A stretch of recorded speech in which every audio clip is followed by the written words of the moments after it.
আলাইকুম ভিউয়ার্স, আজকে আপনাদেরকে আমি খুব সহজে কিভাবে মেয়োনেজ বানানো যায় ঘরোয়া পদ্ধতিতে ওটা একটু দেখাবো।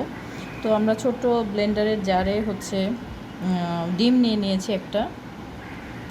এবার আপনি চা চামচের 1/4 চা চামচ যেগুলো নিয়ে এখান থেকে কিছুটা লবণ, 1/4 চা চামচ কালো গোলমরিচের গুঁড়া, এটা আপনি স্বাদ মতো নিতে পারেন।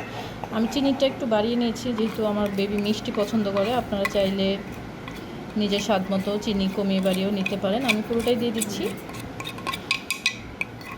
এবার আমরা এর সাথে অ্যাড করব কিছুটা লেবুর রস। এটা 1 টেবিল স্পুন হলে ভালো হয়। আমি পুরোটাই দিয়ে দিচ্ছি। লেবুর রসটা আমি আগেই করে রেখেছিলাম। এবার আমি এর ভিতর দিয়ে দিব 1 টেবিল চামচ হোয়াইট ভিনেগার। হোয়াইট ভিনেগারটা আমি বিডি নিয়েছি, তো আপনারা অন্য যে কোনো ব্র্যান্ডের নিতে পারেন। হোয়াইট ভিনেগারটা দিলে এটা আপনার স্টোরেজ করতে সুবিধা হবে, জিনিসটা নষ্ট হবে না।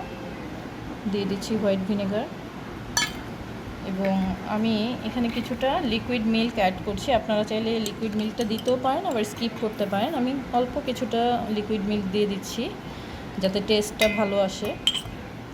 এবার আমি সবগুলো উপকরণ একসাথে এখন ব্লেন্ড করব এবং এর সাথে কিছুটা তেল অ্যাড করব। 1 কাপ পরিমাণ। তেলটা আপনি হাফ করে করে দিবেন বা অল্প অল্প করে করে একটু একটু করে অ্যাড করবেন। তেলটা পুরোটা একসাথে দেওয়া যাবে না, দিলে এটা নষ্ট হয়ে যেতে পারে। তো এবার আমি ব্লেন্ড করে দেখাচ্ছি।